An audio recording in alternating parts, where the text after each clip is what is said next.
Western Digital 1 terabyte drive, which is what I use for file history on this computer here. So if you come down to the bottom of the screen, and I apologize, you can't see this down here, but if you type in file history, F-I-L-E-H-I-S-T-O-R-Y, it takes you to the file history app. Now in the old days, the file history app was found in the control panel and it's still there.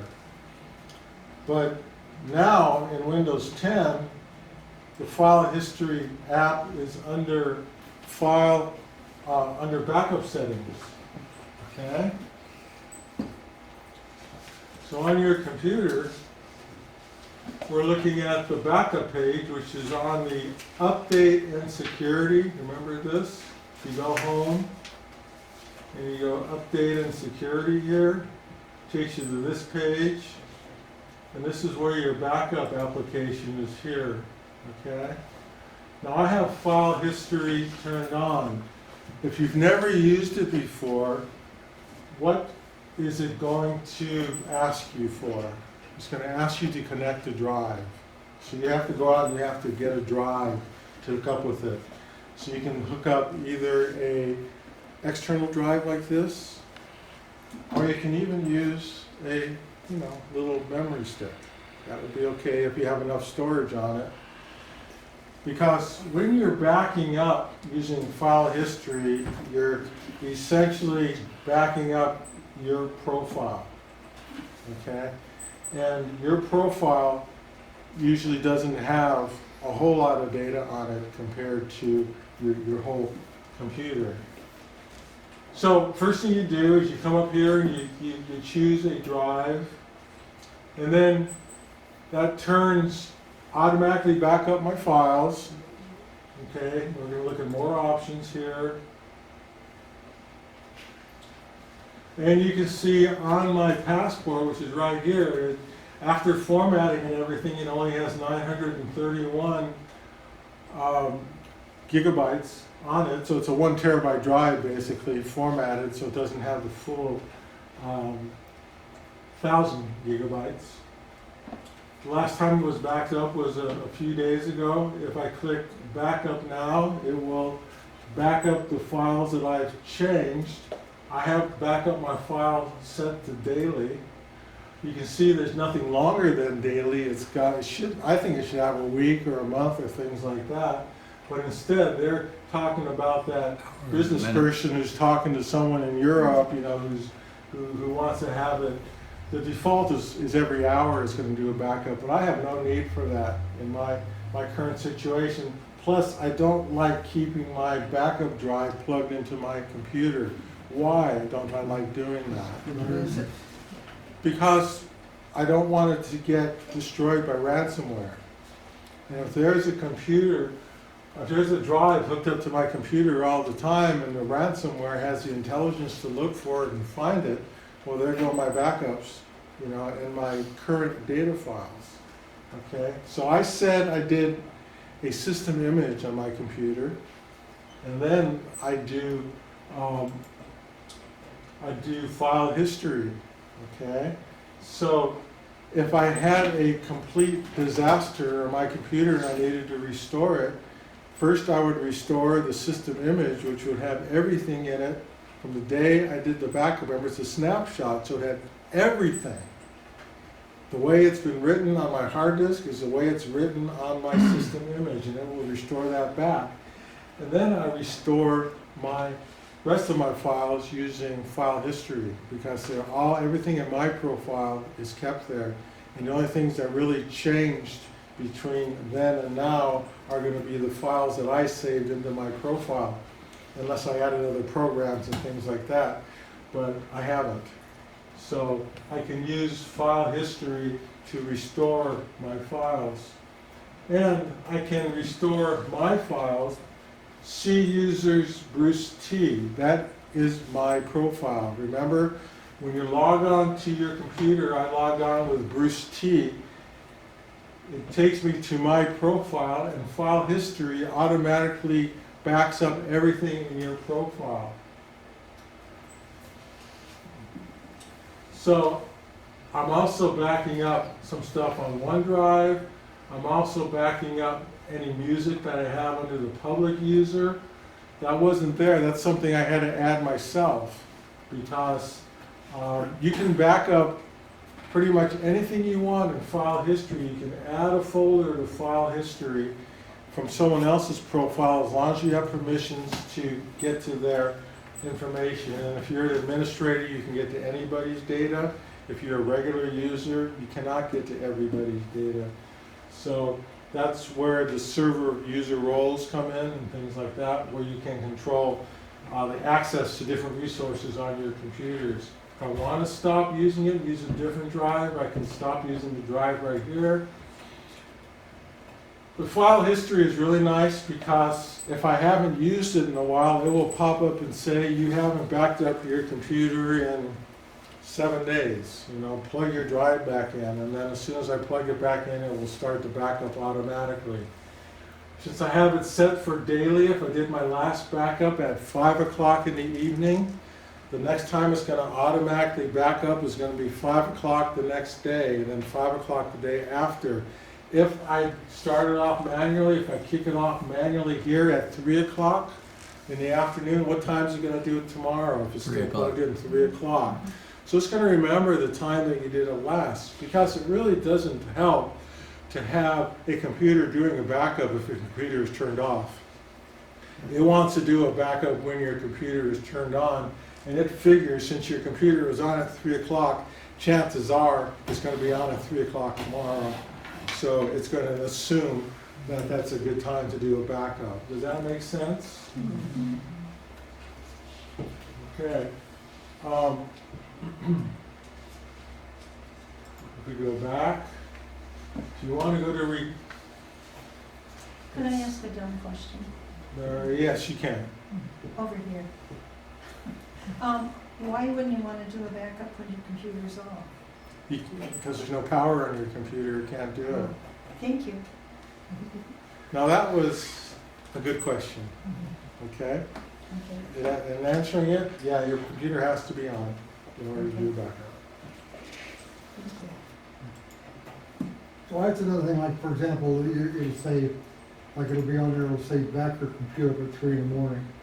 And if your computer's off at 3 in the morning and you turn it off on the next morning at 9, it won't back it up then.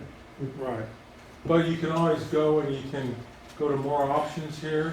And change it to different time. No, you just, Okay. what happens is you just say backup now, Oh, okay. and that becomes your new time. So you don't have to stick to that schedule. Okay? Okay. And then, Yeah, and it will keep on backing up. Like I said, I have mine set for daily. I rarely keep my drive plugged in, so I can't do it daily. Sure. And most of the time, I don't even follow the schedule. Most of the time, I'll just plug it in, Say do it. and then I will click here, back up now, and then I will go down to the bottom of my screen, and I will unmount. I will eject my drive. If you don't pull out any USB device without ejecting it first, because if you have files and things open, they can become corrupted, and you may not be able to even use that drive later on, so you want to eject it. Which brings up an interesting point. Microsoft is changing that with its latest versions of Windows 10, where you can just pull out your drive and it won't hurt it, okay? The downside of that is it really slows everything down, okay?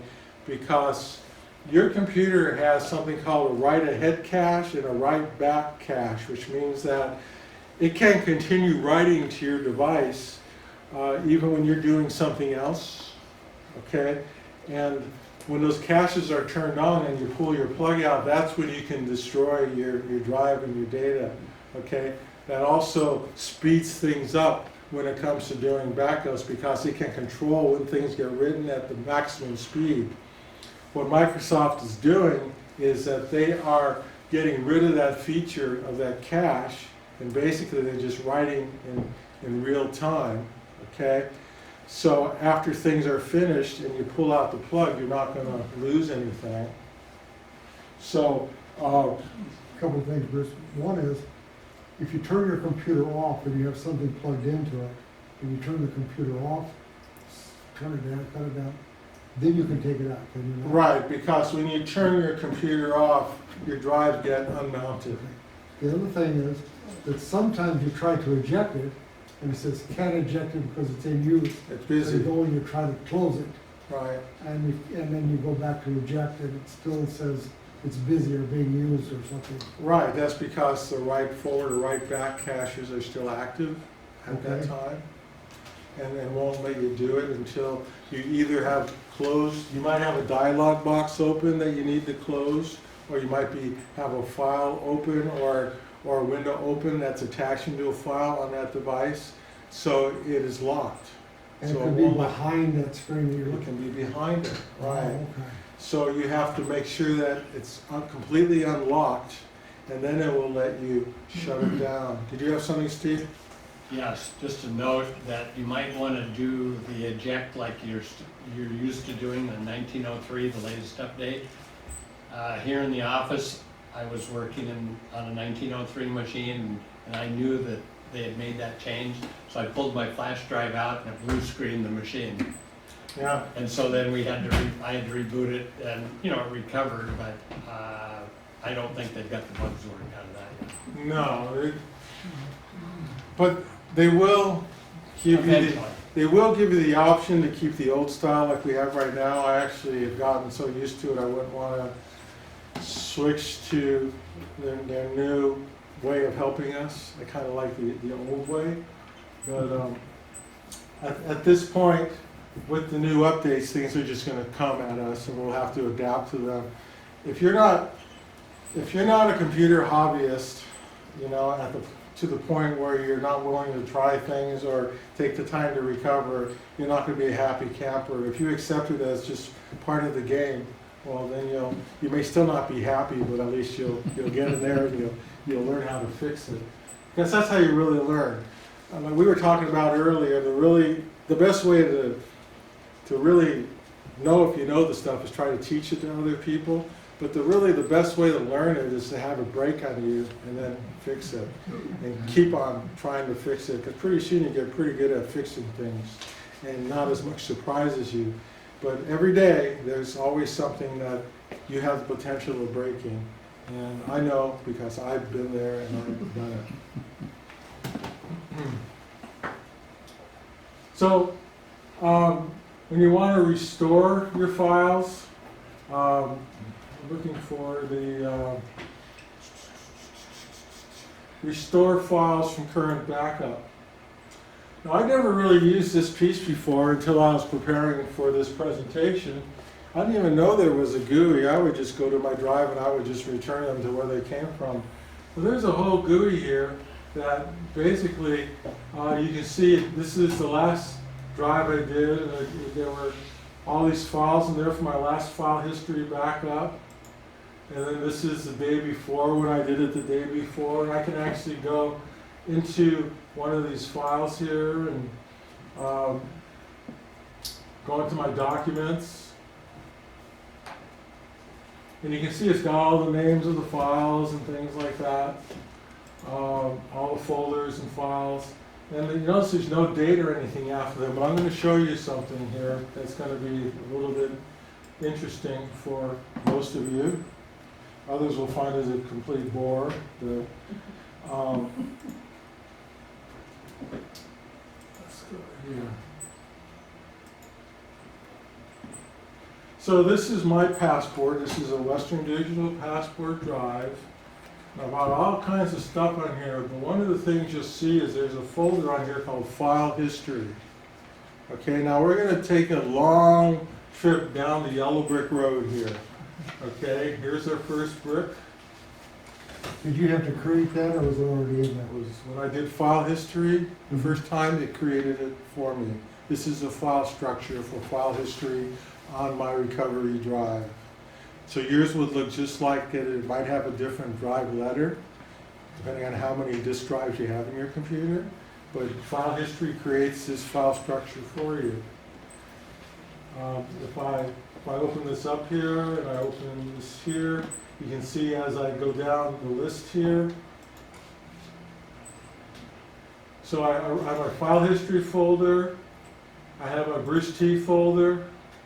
which is my user folder. Then I have Bruce T. Home, which is the name of my computer. So first was my profile, then the name of my computer. And in here I have two folders, one's called configuration and one called data. Okay? So these are two different branches that you can take at this level. We're going to take the data branch because that's what we're really interested in. We want to know what data was backed up on our computer. Okay? So we're going to follow data. And do I want to know the C drive or the D drive? Well, I want to look at the C drive. You would probably just have one drive. Now here we go again, down the yellow brick road. Here we have users. And then we have Bruce T in public. And then we have all the folders in my profile, or the ones that I set up to be backed up in file history. Some are on my drive, other ones are other profiles that I took from other people, my wife, for example. Okay, and in here, if we look at our documents, and let's go down to the folders here, you'll see that there are multiple files with the same name. Okay, and these are Microsoft Access databases. The thing that's different is they all have a code for a date and time. You see where it has 2019, 6/23 at, what would that be, 3:55 and 17 seconds, universal time. Okay, that's how you can look at that GUI folder and it separates them all into pages because it's reading this date and time to separate them into the pages. But you can also come to this folder here. Let's look at just a plain old text file. I have no idea what this file is. Let's see. Well, let's just look at a plain old text file. I can actually copy this file back here just by doing a copy and a paste and put it back into my documents folder. But then I would have to remove the time and date stamp from it if I wanted it to look like a normal file. Because let's face it, having these numbers after it doesn't make it look like a normal file. But they're a way of being indexed in file history. So what I showed you before, using the GUI, is probably a little bit simpler to do. Looking at this data path here,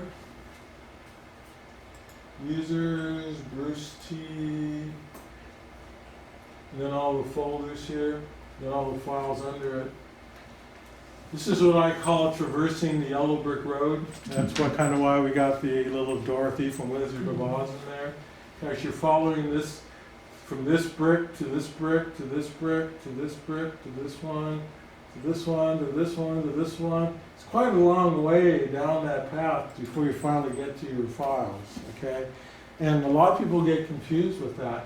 They don't know whether they're supposed to go to configuration or data, okay, when they're traversing down the files tab there. So what I'm showing you is this is how your file history is organized, whether you put it on a drive like this or a drive like this.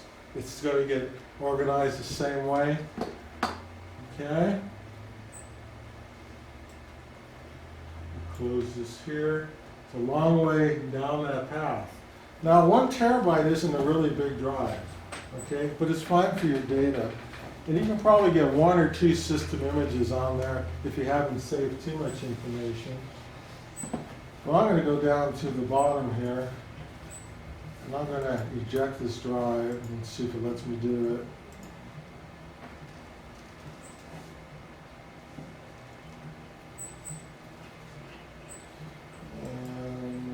Okay, well, it didn't ding or anything, but it went away. So let's plug this guy in here. A little bit bigger drive, 5 terabyte drive.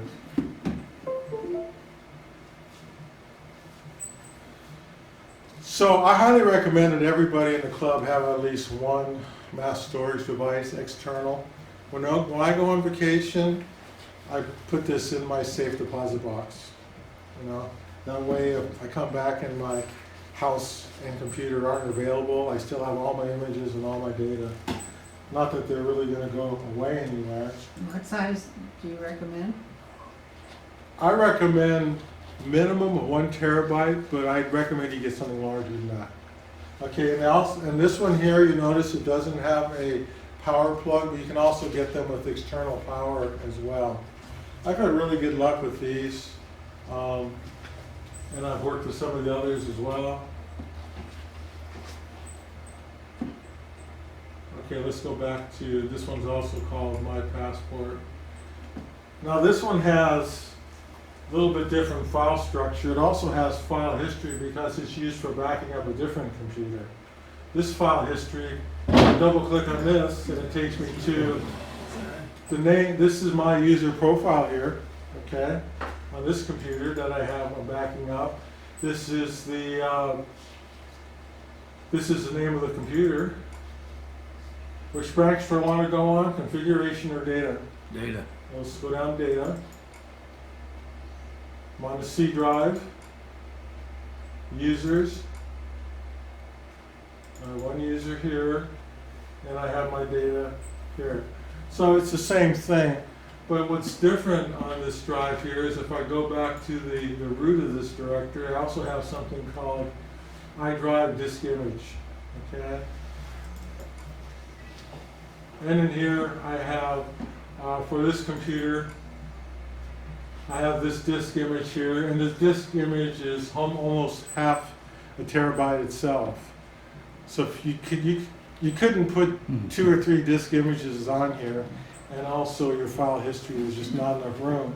So 1 terabyte drive these days is really kind of small if you're doing backups. And since a 5 terabyte drive probably costs about $20 or $30 more than a 1 terabyte drive, you probably just want to make the investment right there. Okay? So, anyone have any questions about that, other than what the heck is a disk image and how do I do it? Let's go take a look at a disk image, and let's take a look at the program that I'm using.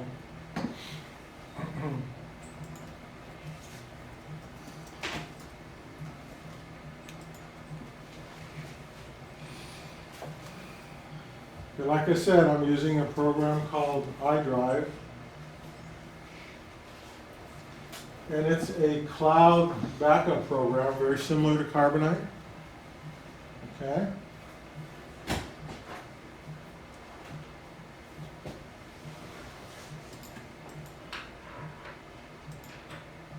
on.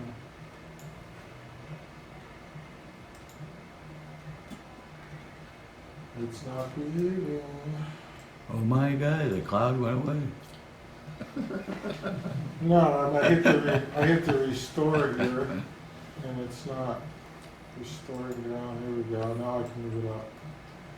Okay, so here's iDrive.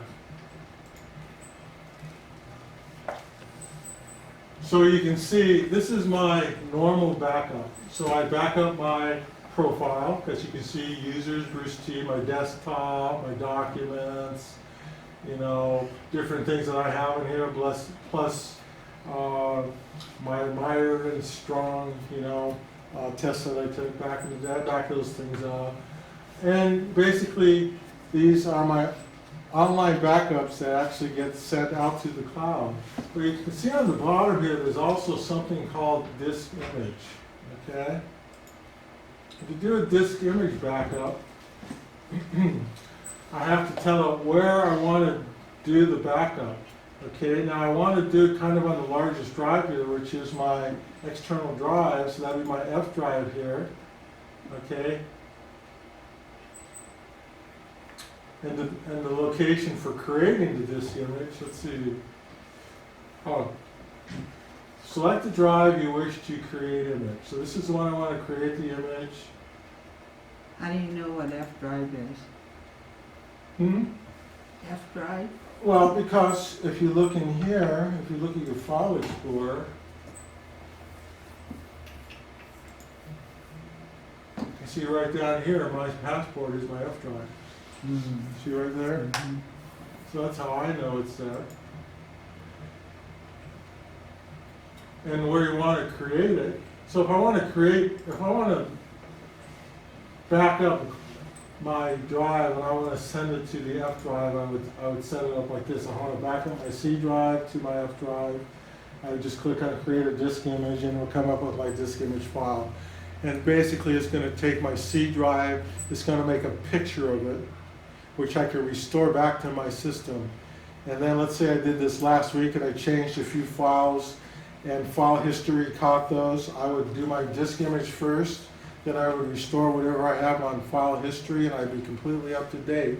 So instead of taking, 20 hours to rebuild everything and still not get it all rebuilt, I can be done in a matter of 2 or 3 hours because it takes a little while to run, to restore from disk image. Okay, it might take a few hours to restore your disk image, but that doesn't mean you can't go away while it does its work on its own. You don't have to be there the whole time. But it's that easy to do, okay? Click disk image, it saves it on your drive, and you walk away, you take a vacation, you put your disk drive, your little drive here somewhere off your home premises at a friend's house or in a safe deposit box or something, and you come back and you can restore it even if your house isn't there. Hopefully it's going to be there. Okay. You can also take that with you and use it on someone else's computer, right? Right, you can restore it onto a different computer. You can get a new computer. Well, you can just use it like a separate drive off of someone's computer, can't you? Well, you can use the You drive. can but not access the- your own information. Not the image, though. That's true. No, not the image. The image is not usable in that way. The image is basically just a snapshot. Snapshot. Yeah, so you have to restore it onto a Something drive. to do it. Right, and then it will, once it's restored onto the drive, then you can use it again. Okay? Okay, so I'm gonna, Now, have the image gotten better? Because several years back, I ran into several people that were using a Cronus, right, and then when their computer crashed and they went to restore it, the Cronus wouldn't do it. yeah, I haven't had that issue Uh, with, I use iDrive because it works. Well, that's a good reason. Yeah, I don't use the Microsoft imaging. I have used it in the past, but this is so much easier for me to redo an image. All I have to do is create a Windows boot disk and then restore my image onto the computer, and I'm all set and ready to go as soon as it finishes up. So it's really a nice way to be back and working fairly quickly with all your stuff and all your configuration items and things where they were put in the first place. And it's like a fresh image, basically. Do you have to download iDrive to your computer? So this is an application that I downloaded from iDrive. Yes, and I created an account and I logged into iDrive. And you get 5 gigs? Yes. So on our list of things we have here,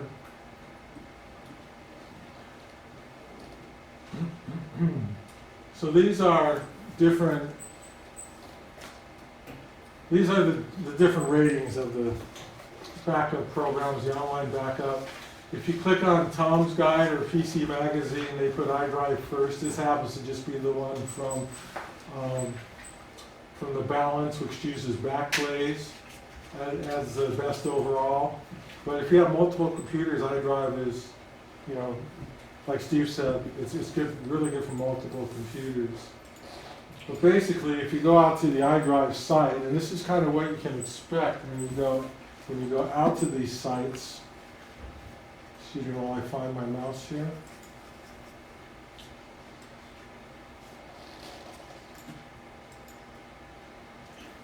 So, now we have a 90% off sale. Wow. Okay, $695 for the first year, full price for every year after that. Yeah. Okay, so this would be a nice size for the Shipley Center. Okay, if they were just starting out, they can get started for $695. The difference is that this is more for a consumer.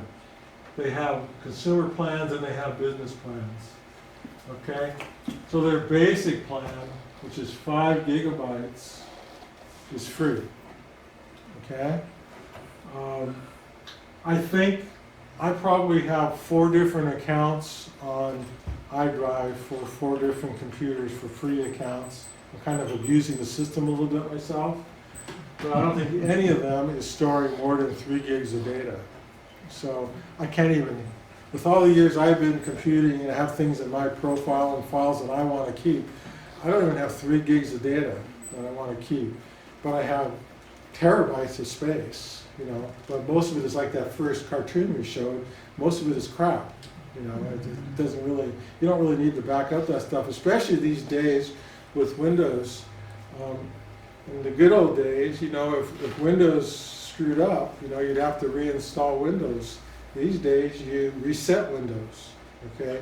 And it basically gives you a fresh operating system to start over with. You can reset it and keep your data, or you can reset it and have it do a format your disk, and everything will be brand new when it comes up. But anyway, so what's the difference between a personal account and a business account?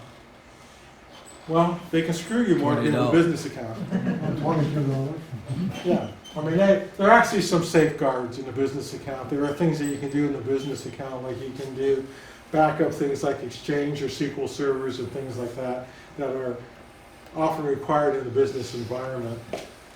Plus businesses can deduct the stuff so they can usually pay out more money, but it's less for it's less money for a personal account, but you don't get all the safeguards. But I just sign up for their 5 gigabyte free account, and every day it will back up any file that's changed. It will go through my computer. It does it like at 8 in the morning. It will look at all the files on my computer that I have pegged for, all the folders I have pegged for backup. It will go through all of them. If it finds something new, it will back it up, put it into the cloud, and it will send me an email and tell me what I did. You know, and that's, Carbonite probably did something very similar. No, they didn't do that? But anyway, I've had great luck. I've even had, with the free account, I've even had technical support.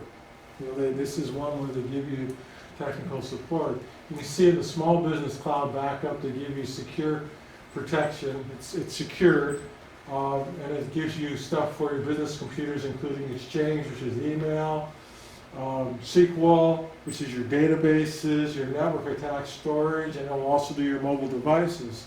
So if you have an iPhone, you probably back up to the iCloud, okay, if you want to back up your iPhone or your iPad.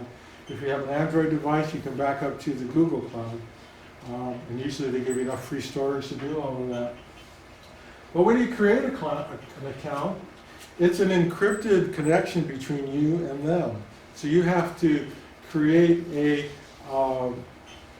you have to create a key to use with that account to make it secure. They give you 2 options, and you need to know this, and that's why I'm telling you.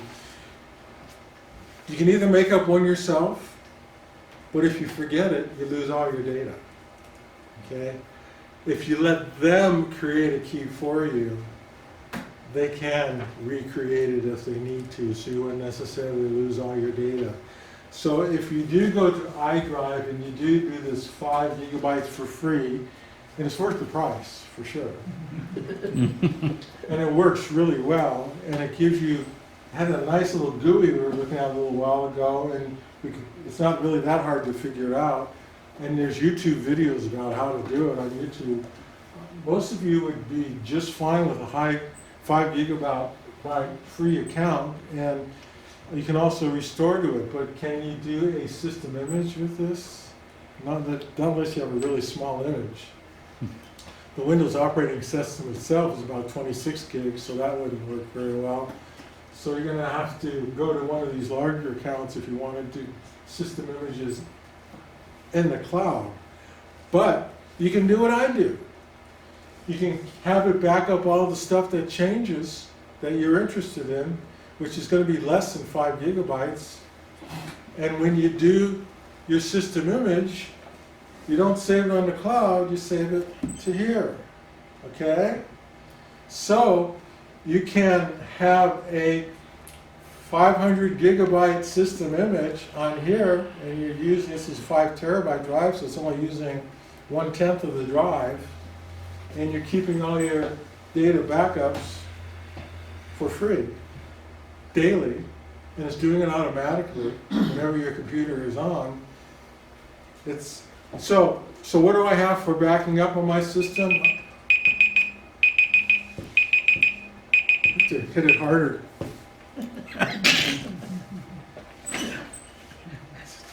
It's counting down. Just stop. Okay, whatever. Still good. So I have file history, which goes on to, it can go onto one of these drives, or it can go on to, a little stick like this. I have a system image, and then I have iDrive cloud backup. Now I can also use OneDrive as a backup, I can also use Google Drive as a backup, I can also use some of the other online services for backups, but this one works great and they have a really nice application, so I advise you to take advantage of that. Okay, let's take a quick